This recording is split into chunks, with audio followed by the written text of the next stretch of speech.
The Starks didn't always rule the entirety of the North. Just like how many of the other rulers of each of the other kingdoms didn't have supremacy over noble vassals and commoners. You had to work for that seat. And going to work meant conquest. Our beloved Starks were once brutal colonizers. Their biggest challenges came from their neighbors, the Borrow Kings of House Dustin, and the historic rivalry with the Red Kings of House Bolton. The World of Ice and Fire informed us that many of other petty kings remained, ruling over realms great and small, and it would require thousands of years and many more wars before the last of them was conquered. Yet one by one, the Starks subdued them all, and during these struggles, many proud houses and ancient lines were extinguished forever. Amongst the houses reduced from royals to vassals, we can count the Flints of Breakstone Hill, the Slates of Blackpool, the Umbers of Last Hearth, the Locks of Oldcastle, the Glovers of Deepwood Moat, the Fishers of the Stony Shore, the Riders of the Rills, and mayhaps even the Blackwoods of Raventree, whose own family tradition insists that they once ruled most of Wolfswood before being driven from their lands by the Kings of Winter. No other house chose to escape the North's domain to start a life elsewhere on Westeros. Their pride as kings during this era didn't stop the Blackwoods from running for their lives. There is something special about this family. With their origins in a heavy forested region and their elf-like appearance, I think it's safe to say they're written to have the same sort of magic running in their veins as the Starks, which would be the off chance to skin change into an animal and a slimmer chance to be a green seer like Bran and the Three-Eyed Raven. This powerful type of magic in this world is the Children of the Forest's specialty. After a rocky start, the children would go on to have good relations with the First Men, who were the first wave of humans that migrated to Westeros from the eastern continent Essos.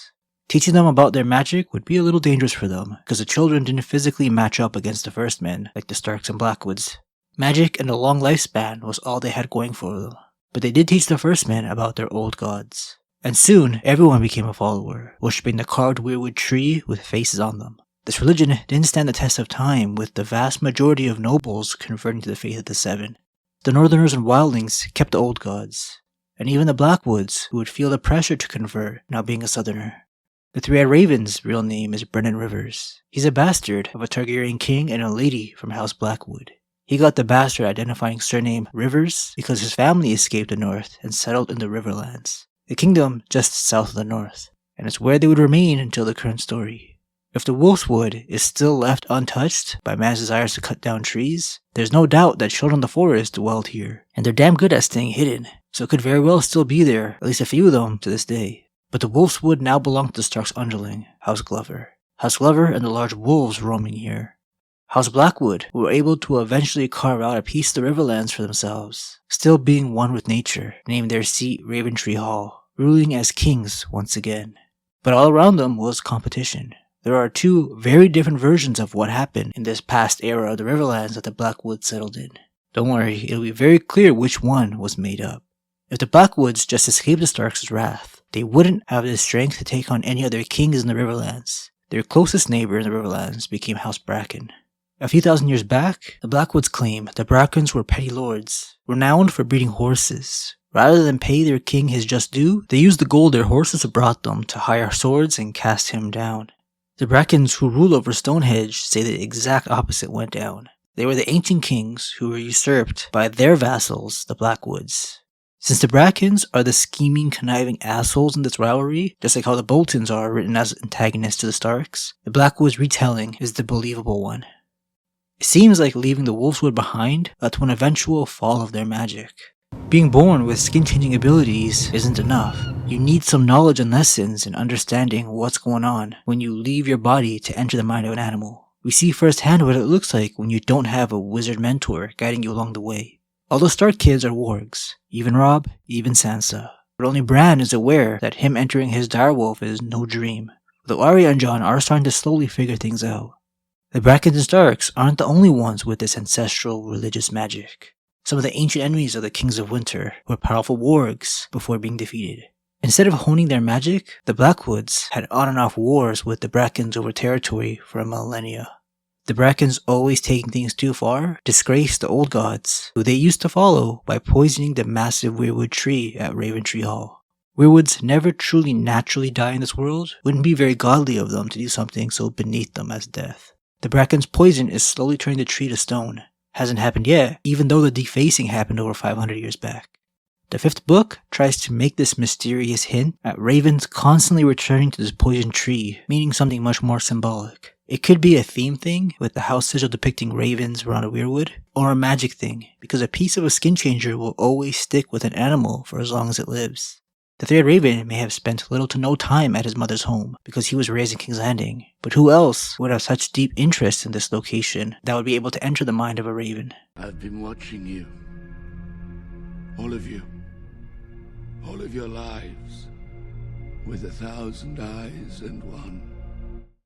As for the family's current standings in the noble ladder, after once ruling all of the Riverlands, it means less than you think considering how much the crown was passed around. They are now under House Tully, being the last of the Riverland lords to submit to the Lannisters. They were deeply loyal to Robb Stark during the whole war.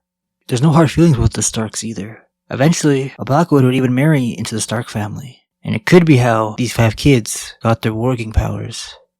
The current head of the Bracken family, Lord Janos, had this to say about his rival, Lord Tytos Blackwood, during his conversation with Jaime Lannister, as we heard from him. If I may offer you some counsel, though, it does not serve to be gentle with these Blackwoods. Treachery runs in their blood. Before the Andals came to Westeros, House Bracken ruled this river. We were kings and the Blackwoods were our vassals. But they betrayed us and usurped the crown. Every Blackwood is born a turncloak. You would do well to remember that when you are making terms. Jaime has a thing for honorable men, so does go easy on Lord Tytos. 17 years and face after face. You all despise me. Kingslayer. Oathbreaker. Man without honor. I've talked about the many layers to this simple rivalry in a past video that I'll link at the end of this one. But that's what's become of this house, successfully surviving the Starks to be in a perpetual state of hatred for their new neighbor. Jaime's idea of advice is to do what Tywin would have done. This type of back and forth vengeance can't continue if the opposition is completely wiped out, root and stem and all. The 3-eyed raven is in desperate need of more dialogue with how little he was given in the last book. The excuse being he's only hanging onto life by a thread, thanks to being physically attached to weirwood roots. A perfect opportunity to put this perfectly written character in the spotlight would be the confirmed up-and-coming Game of Thrones prequel, where he'll be running things at court. Instead of being loved and celebrated for his accomplishments, he's feared and avoided. He's all duty and no play, gauging by the lore. So seeing some human chase his character would be nice. Oh, and he has a very dangerous Bracken rival, his half-brother, Aegor Rivers, aka Bittersteel. We won't see him, but I'm sure the show will mention him. Well, hope you guys liked hearing about this family as much as I like talking about them.